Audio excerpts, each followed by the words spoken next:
잘 계셨죠? 이 더위에 특별히 음식 조심하시기를 바랍니다. 요즘도 그렇지만 옛날 대학 입시에는 많은 사람들이 수학 공포증에 걸렸습니다. 수학. 여기 수학 잘하는 사람 참 존경스러운데 저는 수학을 못했답니다. 그래서 수학 점수가 다른 과목은 다 괜찮은 것 같은데 수학 점수가 낮아가지고 인류대학을 포기하는 사람들이 참 많았습니다. 그래서 그런 사람들은 수학만 생각하면 머리가 지끈지끈 아프고 마음이 답답하고 속이 상해요. 불안합니다. 여기서 제가 수학 이야기를 꺼냈을 때 얼굴이 환해지는 분들은 다 수학에 대해서 괜찮은 분인데 그렇지 않은 분들은 수학하면서 고개를 숙이는 사람들은 대부분 저와 같은 아픔이 있는 사람들인 것 같아요. 그런데 많은 과목 중에서 수학만 저를 괴롭힌 게 아니었습니다. 저를 괴롭히는 게 또 하나 있었으니 체력장애입니다. 예, 어릴 때부터 책상 앞에 앉아서 공부하고 열심히 공부하라고 해서 운동장에 안 나가고 책상 앞에 앉아 있었는데 웬걸 고3 되니까 체력장으로서 1000m를 달려야 되는데 100m도 아니고 1000m를 이게 도대체 죽을 맛이었다고요. 좀 뛰어보니까 호흡이 가빠가지고 정말 가슴이 터질 것 같은데 어떻게 1km를 뛰냐고. 공포감으로 인해서 참 많이 힘들었습니다. 잔인한 수학이었어요. 공포스러운 체력장애였어요. 그것뿐이겠습니까? 기타 여러 가지로 마음이 편치 않아. 지금도 수학 그러면 숫자 꺼내지 마서 제 앞에서 숫자만 나오면 속이 상하고 머리가 지끈지끈 아픈 그런 후유증이 있는 것입니다. 그런데 듣고 보니까 그때 수학 못했던 사람들이 또 체력장 못했던 사람들이 그 수학의 정석 있잖아요. 그 정석 수학을 사가지고 다시 풀어본 사람들도 있대. 한번 극복해 보겠다고. 그리고 또 어떤 분들은 그 체력장이 두려웠는데 나이가 들어서 열심히 달려가지고 지금 5km, 10km를 걷더니 뛰는 사람들도 있다고 합니다. 불안을 이렇게 멋지게 극복해내는 사람들이 있다는 것이죠. 정말 그렇습니다. 우리 인생에 다가오는 수많은 불안들을 이렇게 멋지게 극복할 수 있다면 얼마나 좋겠습니까? 그래서 오늘 우리는 성경으로 좀 눈을 돌려서 불안이 어떻게 우리 가운데 오는지 그리고 결과는 무엇인지 그리고 어떻게 대처해야 되는지를 좀 알아보도록 하겠습니다. 여러분 사실 그렇잖아요. 우리가 이 불안한 여러 가지 이 증상들을 극복할 수 있다면 참 좋지 않겠나요? 공황장애를 경험하신 분들이 의외로 많다고 하는데 그 알 수 없이 다가오는 불안, 공포 이거 정말 정신없거든요. 이 자리를 빌어서 다시 한번 그것을 극복해내는 은혜를 받으시기를 축복합니다. 한번 읽어볼까요? 삶이 왜 불안하고 두려운 것인가? 재작년에 이관직 교수께서 저에게 책을 하나 보내주셨더라고요. 근데 거기에 보면 이런 책 제목이 있었어요. 성경으로 불안 극복하기. 거기에 보니까 우리가 불안을 느끼는 여러 가지 내용들이 많이 나와 있어요. 10여 가지 나와 있는데 그 중에 제가 한두 가지를 좀 소개해 드리려고 합니다. 우리가 왜 살다가 이렇게 불안할까? 첫 번째 이유는 이것이었어요. 뭐라고요? 죄 짓고 불안하지 않을 사람 있어요? 남의 것 훔치고 못된 짓 하고 나서 불안하지 않을 사람 있어요? 버스락만 해도 경찰이 아니야? 뭐 이런 생각을 하면서 불안해하지 않습니까? 예로부터 죄인은 하늘에서 벼락이 칠까? 이같이 장마철에는 죄인들은 밖으로 잘 못 돌아다닌다고 벼락 맞을까 봐 대낮에 다니지 못한다는 그런 속설이 있었잖아요. 요셉도 보디발의 아내의 유혹을 받았을 때 이렇게 소리쳤습니다. 뭐라고요? 내가 어찌 이 큰 악을 행하여 하나님께 득죄하리요. 요셉이 죄가 얼마나 무서운지 알았다는 것이거든요.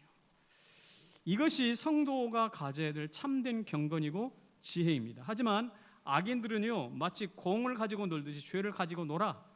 죄를 가지고 받아서 즐긴단 말이에요. 이게 망할 징조 아닙니까? 징조. 그래서 성경이 이렇게 경고하고 있음을 아셔야 됩니다. 같이 읽어봅시다. 시작. 주께서 죄악을 책망하사 사람을 징계하실 때 그 영화를 좀 먹은 같이 소멸하게 하시니 참으로 인생이 모두 헛될 뿐이니라. 거기 죄를 가지고 공 가지고 놀듯이 즐기는 사람은 그 영화를 뭐 같이? 좀 먹는 것 같이 그 인생을 만들어 간다는 것이죠. 좀 먹는 것 같이. 여러분, 인생이 좀이 먹는데요, 죄가 그렇게 하는 것이죠. 좀 먹은 옷을 보셨나요? 이 좀 먹은 옷은 주로 좀은 어떤 옷에 먹냐면 그 삼배 옷이나 모시 이런 옷에 좀이 잘 먹어요. 할머니가 옛날 어린 시절에 그 깊은 옷장에서 삼배 옷을 하나 꺼냈는데 손을 이렇게 대니까 뚝뚝뚝 떨어지더라고요. 이게 뭐냐면 좀 먹은 거였더라고요. 형태는 멀쩡하거든요. 형태는 멀쩡한데 손 이렇게 대면 막 마치 뭔가 떡이 부스러지듯이 슬슬슬 부스러져 버리는 것을 제가 보았습니다. 야, 참 이게 좀이라는 게 겉으로 보이지는 않지만 이게 아주 엄청난 파괴를 가져오는구나라는 것이 어릴 때부터 제가 생각을 했었어요. 그런데 죄가 바로 인생을 이처럼 좀 먹게 만든다는. 겉으로는 멀쩡해. 근데 인생이 한순간에 부러져 버려. 쓰러져 버려. 여러분, YG의 양현석이라는 사람 아세요? 요새 뉴스에 막 가끔씩 잊어버릴만 하면 나오더만요. 그게 뭐 때문에 그래요? 그 잘생긴 사람이 뭐 때문에 그래요? 그 노래 잘하는 사람이 뭐 때문에 그래요? 죄 때문에 그러는 거예요. 그리고 강지환이라는 사람도 있나 보던데 그 사람은 얼마나 잘생겼어요. 나보다 좀 잘생긴 것 같아요. 어쨌든 그 잘생긴 얼굴에 그 멋진 그 창의력에 기업을 일으키고 그런 사람이 죄 때문에 막 이렇게 망가지고 부슬부슬해지는 것이죠. 가치가 완전히 떨어져 버렸잖아요. 죄가 이처럼 무서운데 누가 이 죄를 짓고 편히 발 뻗고 자겠습니까? 화 있을진저 서기관과 바리새인들아 라고 우리 주님께서 추상같이 책망을 하는데 죄에 대하여 어찌 발 뻗고 잠잘 수 있겠어요? 죄 지으면 불안해요. 잠 못 자요. 성도 여러분, 우리 스스로 한번 돌아보세요. 내가 왜 불안할까라고 생각한다면 숨겨진 죄 있지 않은지 한번 살펴보세요. 두 번째는요, 불안한 이유가 바로 이것입니다. 비교하기 때문에 그래요. 비교. 친구는 시험에 붙었는데 나는 떨어졌다. 상상만 해도 자존심 상하고 불안해지는 거예요. 전쟁을 할 때 객관적으로 상대와 국가와 국력이 떨어진다. 대단히 불안한 것이죠. 요즘 일본의 경제 보복에 온 국민과 기업들이 불안해하고 있는 것 같습니다. 반도체 생산 라인의 약점을 정확히 파악하고 거기를 아주 치고 들어왔다고 말하지 않습니까? 현대 사회에서 경쟁을 안 할 수는 없고, 이 경쟁 사회니까 비교를 안 할 수는 없고, 비교하면 불안하고, 이게 우리가 갖는 딜레마거든요. 그래서 태어날 때도 야곱은요, 내가 먼저 나갈 거야 하면서 형 발꿈치를 붙잡고 태어났는지도 모르겠습니다. 성경에 형이 탕자 동생을 받아들이지 않는 것, 이것도 역시 비교 때문에 그래요. 나를 위해서는 염소 새끼 한 마리 내주지 않더니 저놈 자식을 위해서는 값진 소를 잡다니 말도 안 돼. 뭐 이런 겁니다. 동생과 자기를 비교하다 보니까 불안해질 뿐만 아니라 나중에 나아가서 분노까지 가는 것이죠. 비교가 무엇이냐? 잔잔한 호수에 돌을 던져서 파문을 일으키는 것과 비슷합니다. 여기 비교의식이 강한 사람들은요, 한 사람도 한 시간도 편할 날이 없어요. 내가 이렇게 쉬고 놀고 있을 때 다른 사람 나가서 일할 텐데, 돈 벌 텐데, 뭐 이런 거예요. 내가 이렇게 쉬고 있는데 딴 친구는 공부할 텐데, 그래가지고 점수가 올라갈 텐데. 천만의 말씀. 공부한다고 다 점수 올라가는 것도 아니고 돈 번다고 다 부자 되는 건 아니잖아요. 맞죠? 오늘 이 시간에 출근 안 해가지고 또 이런저런 남과 비교하면서 여기 앉아 계신 불안감을 가지고 계신 분들, 평화로우시길 바랍니다. 자유로우시길 바랍니다. 자유하세요. 비교하지 말고. 세 번째 우리가 불안한 이유는 바로 이것입니다. 뭐냐면 결핍이 있기 때문에 그래요. 이를테면 아무리 평화로운 가정이라도 내일 당장 아침에 끼니끼릴 양식이 없다. 어때요? 잠이 와요? 안 와요? 안 오죠. 불안합니다. 어머니로서 자식들에게 먹일 양식이 없다 그러면 그것은 불안한 이유예요. 불안의 근거예요. 저 어릴 때 미술 시간에 안 좋은 추억이 있어요. 우리 어머니는 뭐 그렇게 살기가 아주 어릴 때는, 제 어릴 때 초등학교 때는 나쁘지도 않았는데 크레파스하고 스케치북 뭐 이런 거, 도화지 이런 거 사가지고 가야 되잖아요. 미술 시간이니까. 근데 저는 그런 것을 잃어버리고 가고 또 안 챙겨주지 않으니까 그냥 가고 그랬단 말이에요. 근데 선생님은 꼭 미술 시간에 어떻게 도화지 검사하고 그래, 그때는 크레파스가 아니라 크레용이야. 크레용 아시죠? 크레용 검사하고 그랬어요. 저는 항상 선생님이 또 때려. 이것도 아니야. 이렇게 때리는 사람들이 자로 이렇게 때리는 사람인데 겨울에 어떻게 때리냐면 이렇게 해놓고 찍어. 그럼 여기를 때리면 얼마나 아프다고 이게. 그냥 아침에 와서 추운 공기를 뚫고 왔는데 여기를 때리면 얼마나 아프냐고. 굉장히 비인간적이었던 것 같아요. 어쨌든 이 손바닥 미술 시간에 맞은 그 손바닥은요, 제가 결핍이라는 것에 시달렸던 추억입니다. 그러니까 미술 시간이 둘째 시간이나 셋째 시간이면 둘째 시간 되면 벌써 이제 끝났네. 셋째 시간 이제 손바닥 맞아야지. 이 생각하면 불안한 거죠. 결핍이 낳은 불안들인데 이것은요, 어릴 때 성장기에 받아야 될 사랑을 충분히 받지 못하면 그 결핍이 쌓여서 불안이 되고 분노가 공격성이 된다고 합니다. 그러므로 남이 어떻게 됐든 내 거 먼저 챙겨야 직성이 풀리는 사람들 있잖아요. 남이 어떻게 됐든 내가 먼저 앞서가가지고 내 거 따놔야 마음이 풀리는 사람. 이런 분들은요 부지런하고요, 자기가 잘 챙기는 영리한 사람이 이전에 굉장히 불안한 사람이에요. 왜냐하면 그거 없으면 안 되니까. 그런 사람이 누구냐? 롯이었습니다. 롯은요 삼촌 밑에서 컸잖아요. 그래서 그런지 삼촌이 어찌되든 알 바 아니고 자기가 눈앞에 딱 뜨니까 소할 땅, 눈에 좋은 땅, 그 땅 딱 찾아가지고 그냥 나가버리잖아요. 삼촌이 어떻게 되든 말든 관계없어요. 어린 시절 겪었던 사랑의 결핍 때문이 아닐까 싶습니다. 그리고 그 결핍은 마침내 소돔의 멸망으로 이어지잖아요. 이 외에도 우리가 불안해야 되는 불안한 이유는 굉장히 많습니다. 그러나 제가 세 가지를 말씀드렸네요. 죄 때문에 불안해지고, 비교회 때문에 불안해지고, 뭔가 중요한 결핍 때문에 불안해지는 것이죠. 여러분 묻겠습니다. 이 세 가지와 관계가 없는 사람 여기 있나요? 아니요, 누구나 다 있어요. 그래서 누구나 다 불안해질 수가 있습니다. 자, 그렇다면 불안할 때는 도대체 사람들이 어떤 행동을 취하는가? 한번 읽어볼까요? 시작. 불안하면 취하는 행동. 이것도 많지만은 세 가지만 이야기를 해볼게요. 첫 번째가 뭐냐면 넓은 길을 택해서 갑니다. 절대로 불안한 사람들은 모험을 할까요, 안 할까요? 안 해요. 예수님이 신앙이란 좁고 험한 길 가는 거라고 그랬죠. 넓고 편편한 길은 아니라 좁고 험착한 그런 길을 가는 것이라고 예수님 말씀하셨는데, 이 불안한 사람은 절대로 그 예수님 말씀하신 좁고 험난한 길을 가지 못합니다.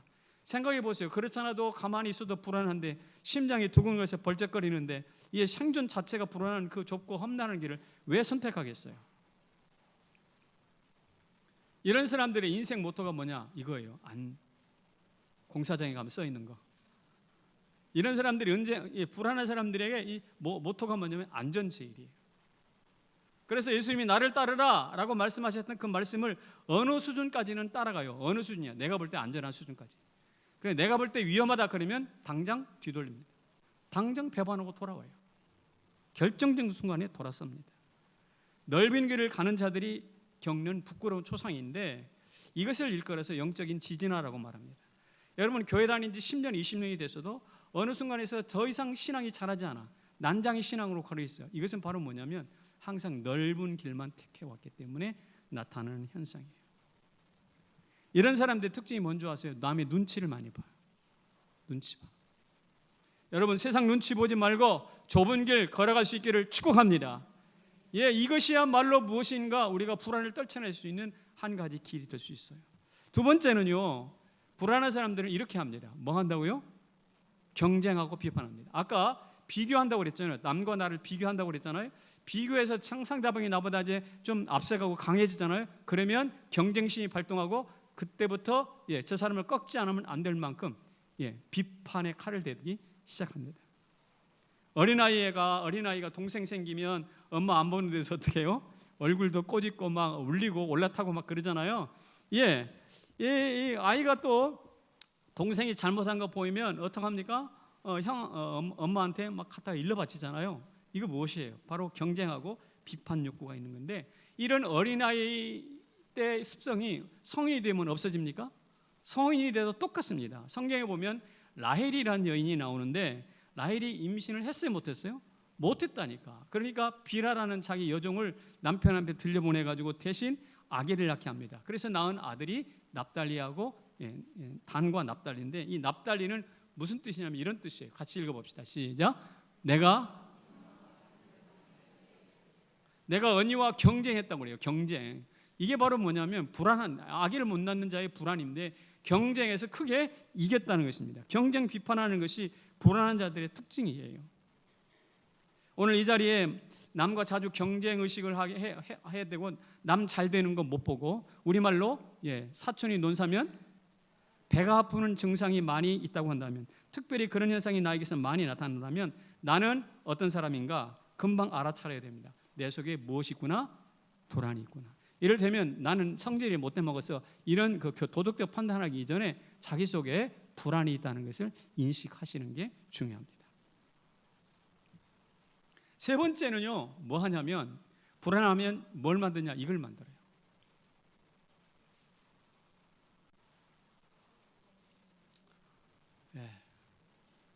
뭘 만든다고요? 터부가 뭘까요? 터부가 좀 영어인데요, 일상생활에서 무엇을 접촉하거나 언행을 제한하는 관습이에요. 제한하는 관습. 해서는 안 된다는 제한이죠. 우리말로는 금기사항이라고 하는데, 자, 어떤 금기사항이 있냐면, 가게를 열었습니다. 그런데 첫 번째 손님이 왔는데 여자야. 그러면 팔까 안 팔까? 안 팔아. 그 물건 없어요, 그래 버려. 그리고 팔아도 그분이 가고 나면 뭘 뿌려? 이거 어떻게 잘하셔요, 그렇게? 우리 모습, 이게 바로 터부라는 것이죠. 터부라는 거예요. 손 없는 날 이사하기. 많이 들어봤죠? 또 하나, 제수를 장만하러 시장에 갈 때 제수거리는 흥정을 하지 않고 그냥 부르는 대로 산대. 이게 타부예요, 타부. 또 하나, 사랑하는 연인에게 신발을 사줄까 말까? 왜 안 사줘요? 신발 거꾸로 신고 도망갈까 봐. 이게 터부입니다. 또 하나, 연인과 함께 덕수궁 돌담길을 걸을까 안 걸을까? 안 걸어. 왜 안 걸어? 거기 걸으면 헤어진다는 이런 속설이 있는 거예요. 이게 바로 우리가 세상에서 경험하는 터부거든요, 터부. 그런데 이런 터부를 왜 만들까요? 속이 불안하니까. 내가 버림받을까 봐 불안하고, 내 인생이 동티날까 봐 불안하고, 그런 거예요. 그러니까 이런 터부 내면에는 불안이 잠재져 있습니다. 제가 지금까지 불안에 대해서 말씀드렸습니다. 불안의 원인이 죄라고 그랬죠, 비교하는 것이라고 그랬죠, 결핍이라고 그랬습니다. 이것을 일컬어서 우리는 존재론적인 불안이라고 말할 수가 있을 텐데, 이렇게 불안하다 보니까 어떻게 합니까? 그것을 극복하려고 넓은 길만 걸어가고, 아니면 경쟁과 비판만 하고, 아니면 터부, 곧 금기사항을 세우게 되는 것입니다. 그래서 제가 여러분에게 다시 한번 여쭙겠습니다. 제가 말씀드린 이 내용들이 여러분과 전혀 상관없습니까? 아니요. 저를 비롯해서 여기 있는 모든 분들에게 상당히 관련이 있습니다. 솔직히 우리가 죄와 씨름하고 있고, 남과 끊임없이 비교하고 있고, 결핍을 힘들어하고 있잖아요. 마음에 안 맞으면 경쟁하고 비판하잖아요. 자기 자신을 방어하기 위해서 이런저런 터부, 금기사항을 두고 있잖아요. 그런데 말이죠, 그렇게 함으로써 여러분의 그런 문제, 불안이 해결됐어요, 안 됐어요? 됐어요, 안 됐어요? 안 되잖아요. 살아봐서 알아요. 살아봐서. 불안이 말끔히 사라지지 않습니다. 그래서 우리가 인생을 살아보면 결국 어떻게 하게 되어 있는가? 이렇게 말하게 되어 있어요. 누가? 결국 하나님이 해답인 거예요. 하나님이 해답인 거예요. 모든 길은 로마로 통한다는 서양의 속담이 있다고 하는데, 우리 기독교에서는요, 모든 문제의 열쇠는 하나님께서 찾을 수 있습니다. 믿으십니까? 모든 길은 로마로 통하듯이 모든 문제의 열쇠는 하나님께서 찾을 수 있어요. 그래서 우리는 기쁠 때도, 감사해도, 슬퍼도, 괴로워도 하나님 찾게 되잖아요. 하나님 찾게 되네요. 세상 사람들이 묻습니다. 야, 너희 하나님이 너에게 해답이 되더냐? 해답이 되더냐? 불안의 대책이 되더냐? 예, 우리는 말할 수 있습니다. 예스라고. 그렇다고 우리 하나님이 여러분의 공포와 불안을 해결해 주시기를 주님의 이름으로 축복합니다. 예수의 삶이 되기를 소망합니다. 그래서 오늘 본문에 뭐라고 나와요? 2절에 보면 내 영혼이 하나님과 살아계시는 하나님을 갈망하나니 내가 어느 때에 가서 그 하나님의 얼굴을 배울까? 어느 때에 나가서 하나님의 얼굴을 배울까? 무슨 뜻입니까? 하나님의 해답이 되니까 나가는 거죠. 그 얼굴 보려고 하는 거죠. 여러분, 하나님의 얼굴 안에 해답이 있음을 믿으시고 그분의 얼굴을 갈망하시기를 축복합니다. 그런데 그래서 5절에도 이런 말씀이 있어요. 5절 말씀 우리 한번 읽어볼까요? 자막에 없는데 같이 한번 읽어봅시다. 성경 폈어요? 시작. 내 영혼아 내가 어찌하여 낙심하며 어찌하여 내 속에서 불안하여 하는가? 너는 하나님께 소망을 두라. 그가 나타나 도우심으로 말미암아 내가 여전히 찬송하리로다. 너는 하나님께 소망을 두라. 왜냐? 그가 나타나 도우심으로. 할렐루야. 그가 나타나 도우심으로. 할렐루야. 우리가 원하는 타이밍에 우리가 원하는 방식은 아닐 수 있지만 하나님이 나타나 도우실 줄로 믿습니다. 이 시인이 그래서 하나님을 향하여서 당신은 나의 불안의 해답입니다 라고 말하는 근거예요. 제가 좋아하는 필립 얀시가 필명을 얻었던 책이 있습니다. 그 책 제목이 뭐냐면 이 제목이었어요. 내 안에 하나님이 있다 없다? 없다. 있다라는 책을 써야 될 것 같은데 없다라는 책을 썼다고요. 그래서 그 책에서 한번 그가 자문을 하는 거예요. 뭐냐면 질병과 가난과 아도남과 불신 가운데서 이 하나님을 믿지 못하는 그 아도남 가운데서 헤매이고 있을 때 나를 가만히 검사해 보니까 나는 하나님을 찾을 수도 없고 하나님을 찾은다 해도 믿을 능력이 없는 존재라는 것을 알게 돼요. 인정을 하게 돼요. 그래서 그가 선택을 고민을 많이 한 끝에 선택할 수 있는 그것은 두 가지 중에 하나였어요. 첫째는 뭐냐면 모든 주변에 있는 것이 항상 불안해서 주변에 여기 가면 폭탄이 터질까, 여기 가면 뭐 땅이 꺼질까, 어쨌든 이 주변에 있는 모든 상황들을 보고 두려워하며 불안해하든지 아니면 그것을 만드신 하나님을 바라보고 그 하나님을 두려워하면서 하나님 때문에 안정을 취하든지 둘 중에 하나밖에 없다는 사실을 알게 되었어요. 또 존재하는 모든 것을 의심하든지 아니면 그 의심할 상황 가운데서 중앙에 서 계신 하나님만을 신뢰하든지 둘 중에 하나밖에 해답이 없다는 사실을 알게 되었어요. 그리고 필립 얀시가 많은 고민을 거쳐서 그가 결정합니다. 해답은 상황을 계속해서 두려워하지 않고 하나님을 두려워하기로. 그리고 하나님을 두려워하면 그 안에 평안이 오니까. 여기 여러분 주변에 있는 모든 것을 두려워하시렵니까? 아니면 모든 것을 두려워하지 않고 오직 하나님만 두려워하시렵니까? 그렇게 되기를 소망합니다. 하나님만 두려워하면, 왜냐하면 하나님 두려워하면 다른 것은 두려워하지 않아도 되거든. 그리고 그 책을 쓴 이후에 또 한 책을 하나 썼는데 그 책 제목이 이것입니다. 뭐라고요? 뜻밖의 장소에서 만난 하나님이에요. 이 책을 읽으신 분도 계실 텐데, 하나님이 불안해서 여기는 하나님이 없을 거야, 여기 하나님이 전혀 없을 거야라고 생각했던 그 자리에 가서 뜻밖의 하나님을 만난 거예요. 그러니까 뜻밖의 불안한 인생이 하나님 때문에 안정감을 찾는 거죠. 그러면 뜻밖의 장소에서 하나님 만난 그 장소가 어딜까요? 뜻밖의 장소가 어디냐? 그가 여러 가지로 여러 군데를 돌아다녔는데 인도에 있는 나완자촌을 갔습니다. 이 사람이 기자거든요. 기자 출신이기 때문에, 작가이기 때문에 많은 세계를 돌아다니는데 인도에 나완자촌이 있습니다. 페루와 칠레에 교도소가 있어요. 그리고 무슬림 국가 선전기관, 이를테면 소련의 옛날로 말하면 KGB 같은 국가 정보기관들, 거기는 무슬림 국가이기 때문에 하나님을 인정하지 않잖아요. 질병이 막 득실거리고 뭐 흉포한 사람들이 교도소에 다 있고 거기에 하나님이 없을 것 같아. 거기에 정말 불안한 곳이야. 그런데 놀랍게도 그 하나님이 없을 것 같던 거기에 갔더니 하나님이 환자들을 돌보고 계시고 붙들고 계시고,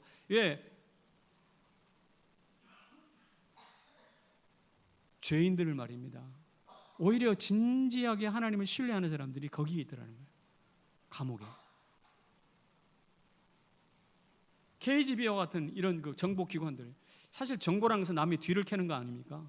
남의 뒤를 캐다 보니까 누가 나도 잘못되면 어떻게 하지? 이 정보기관만큼이나 두려워하는 사람, 불안해하는 사람이 없다라는 거예요. 기침해도 괜찮아요. 편안하게 하세요. 물 좀 갖다 드리세요. 이럴 때 뭐 하셔요. 결제.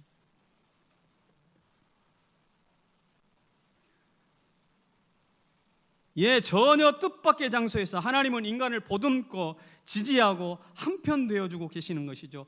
극도의 불안의 현장에서 어떻게 극도의 불안을 제압하시고 불안을 제압하신 승전가의 노래를 부르고 계신 하나님을 거기서 만난 것입니다. 그래서 이 필립 얀시가 그 책을 통해서 무엇을 하고 있는가? 불안과 두려움의 해답은 오직 하나님이시다. 할렐루야. 이런 이야기를 그가 하고 싶은 거예요.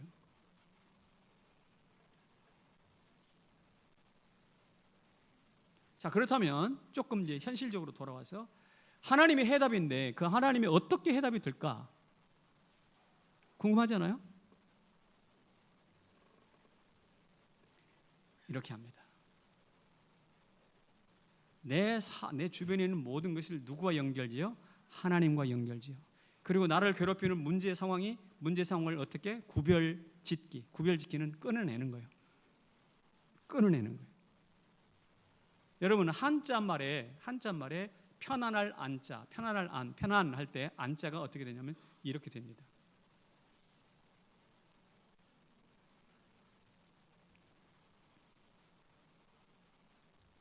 안자가 아까 나왔는데 일부 예배 때 편안할 자가 뭐냐면 이렇게 쓰고 거기에다가 계집녀가 있어요.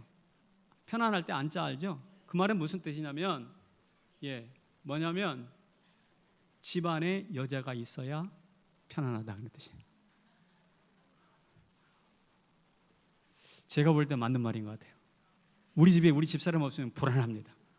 불편합니다. 여성 여러분 담대하고 존재감을 좀 가지십시오. 여러분들이 있어야 가정이 편안하니까. 맞아요.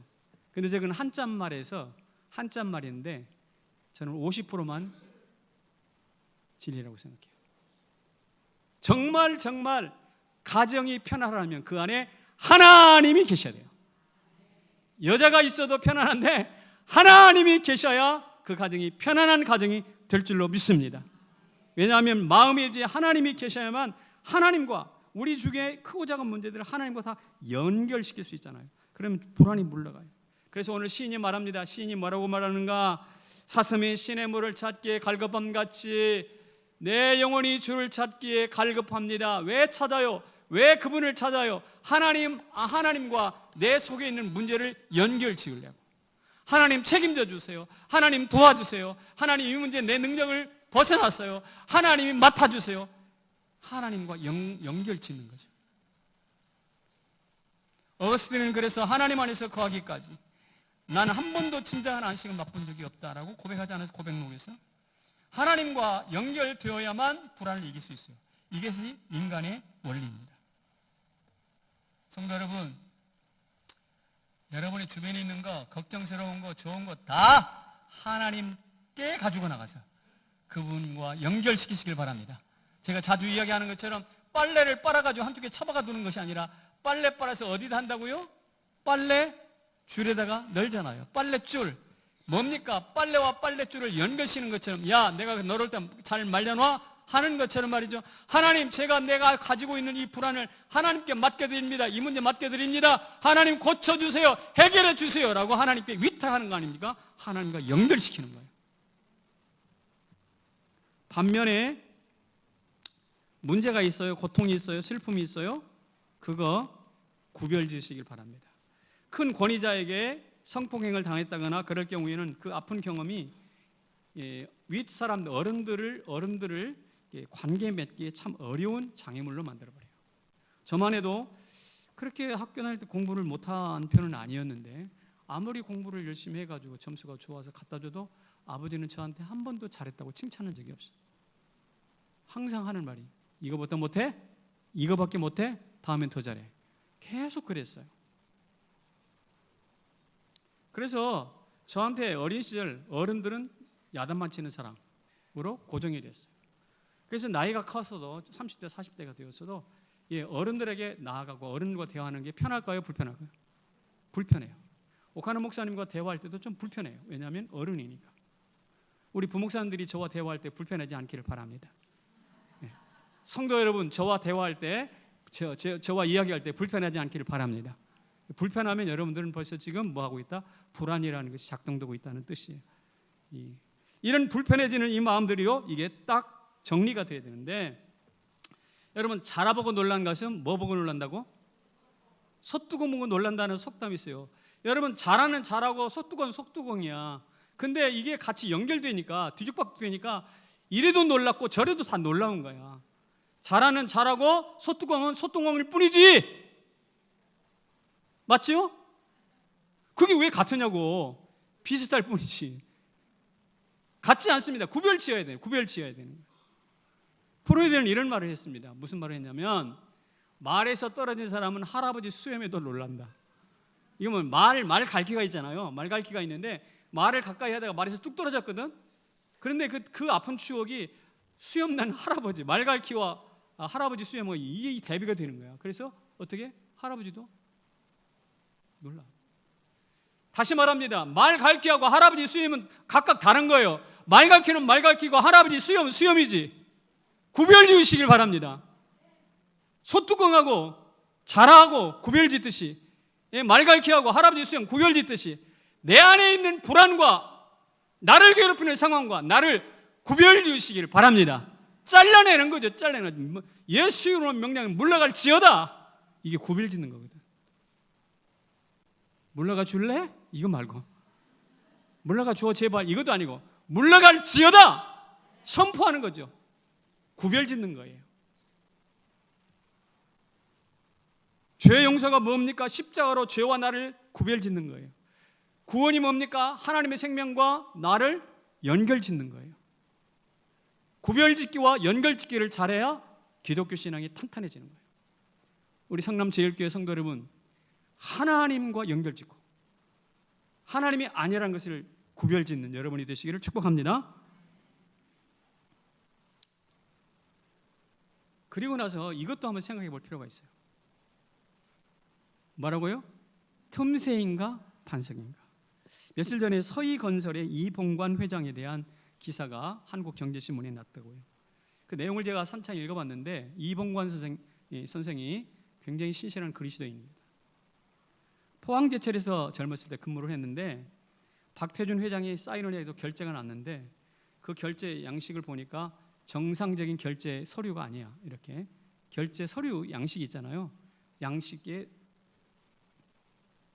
벗어난 것이었어요. 그런데 이봉관 회장이 퇴짜를, 난 이건 양식 서류의 정식 서류가 아니기 때문에 난 지출할 수 없습니다. 딱 대단한 원칙주의자라는 뜻입니다. 수박을 서리하자고 했던 그 친구들에게 야 수박 서리면 안 돼 라고 유일하게 반대했던 친구가 바로 이봉관이에요. 그만큼 기독교 신앙이 탄탄하게 잘 성장. 부모님이 저 북한에서 월남을 하시면 6.25 때 그래가지고 신앙의 자유를 찾아 넘어와가지고 신앙을 올바로 우리 이봉관 아들에게 가르쳤던 것 같아요.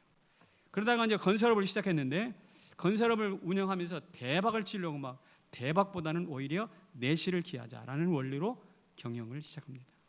다른 업체, 그 당시 우방과 청구가 막 뜨고 있을 때인데 그때 그 회사들은 아파트를 막 지어가지고 돈을 좀 많이 벌었죠.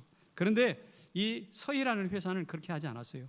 이윤이 좀 박해도 수금이 안전한 병원 그리고 학교 그리고 교회를 지었다고 합니다. 안전 우선이죠. 틈새, 그 당시 이런 선택을 틈새 시장을 공략했다 이렇게 표현을 해놨다고 해요. 틈새 시장. 사실 대형 교회, 대형 건설사들은 교회 건축에 별 관심이 없어. 돈이 안 되니까. 이 교회가 어느 정도 주춤하자 많이 지어졌던 때가 있었는데 주춤하자 이번에는 병원을 중점적으로 공략하기 시작했어요. 그래서 부산 해운대 백병원이 있습니까? 혹시 아시는 분? 굉장히 크다고 그래요. 읽어본 자료에 하면 건설비면 1,800억이 들어갔다. 가천 길병원, 원주 세브란스 기독병원 이런 국내의 굴지의 병원들을 지금 건설하는데 이 회사가 강자로 부상하기 시작합니다. 학교를 지었다가 교회를 짓고 교회를 지었다가 이제 병원을 짓고 지금은 이제 서희건설 그러면 이름이 알려져서 아파트도 잘 짓는 회사로 알려지지 않았습니까? 이런 그 서희의 성공 신화를 일컬어서 틈새를 공략했다. 이렇게 그 기사에서 써놨더라고요. 예, 그 기사를 읽고 제가 한번 생각해 봤습니다.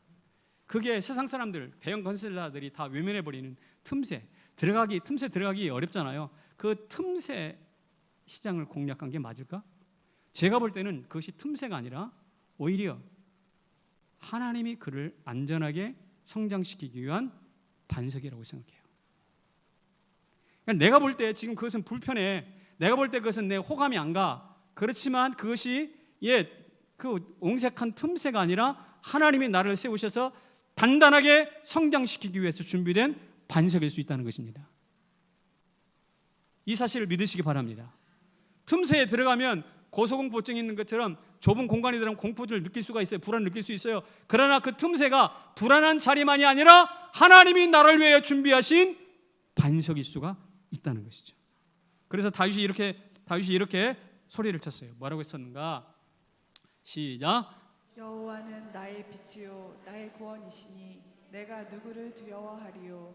악인들이 내 살을 먹으려고 내게로 왔으나 나의 원수들인 그들은 실족하여 넘어졌도다. 그렇습니다. 여호와는 나의 빛이요 구원이시니 누가 나를 두려워하리요.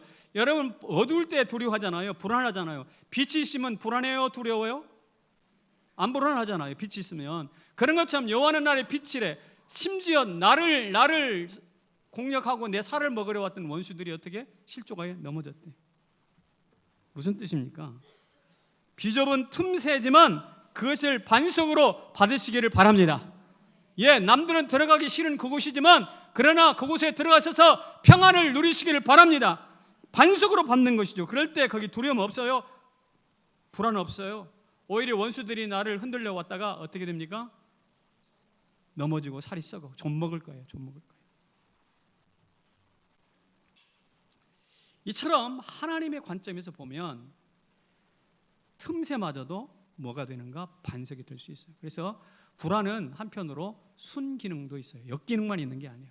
불안이 순기능도 있는데 같이 한번 읽어볼까요? 시작. 극심한 불안은 영적 부흥을 가져온다. 여러분 야곱이 형 에서를 만나야 될 때를 기억하시죠? 창세기에서 20년 전 형의 장자권을 빼앗고 걸음만 아살려라 도망갔던 야곱입니다. 20년 후에 다시 돌아와서 이제 형을 만나야 됩니다. 지금 형이 군대 400명을 데리고 오고 있다고 그러네요. 불안하죠. 그래서 결국 그는 야복 강가에 엎드릴 수밖에 없었습니다. 그런데 밤이 깊었죠. 누군가 찾아와서 씨름을 청해 왔습니다. 하나님이셨습니다. 그와 밤새도록 씨름한 결과 그는 하나님과 겨루어 이겼다라는 이스라엘이라는 이름을 받았거든요. 그리고 나서 형 에서가 내가 너를 호위하리라 하게 해가지고 공격자가 아니라 보호자, 호위자로 바뀌어지는 역사가 있지 않습니까? 그러니까 불안이라는 것 자체는 항상 그렇게 나쁜 것만은 아니라는 것이죠. 정반대가 있습니다. 동성애에 익숙했던 롯의 사유들이 천사들의 경고를 농담으로 여겼습니다. 하나님의 전화 이복의 기회를 쓰레기통에다 던져버리는 아주 악한 만행이죠. 우리는 이런 만행으로부터 눈을 돌려야 돼요. 고통에는 뜻이 있다는 말을 들어보셨잖아요. 똑같이 불안에도 뜻이 있습니다. 알 수 없는 불안이 있나요? 틈새에 들어가야 되는 불안이 있나요? 그 불안이 유익한 나의 반석으로 바뀔 수 있음을 믿으시기 바랍니다. 왜냐하면 불안은 회개를 촉구하는 하나님의 경고일 수도 있어요. 그러니까 벌벌 떨지만 말고 물으셔야 됩니다. 하나님, 제게 찾아온 이 불안을 통해서 무엇을 원하십니까? 죄가 있다면 내려놓고 비교를 한다면 비교하지 말고 터부가 있다면 터부를 때려 부시고 한국의 선교 초기 역사를 보실까요?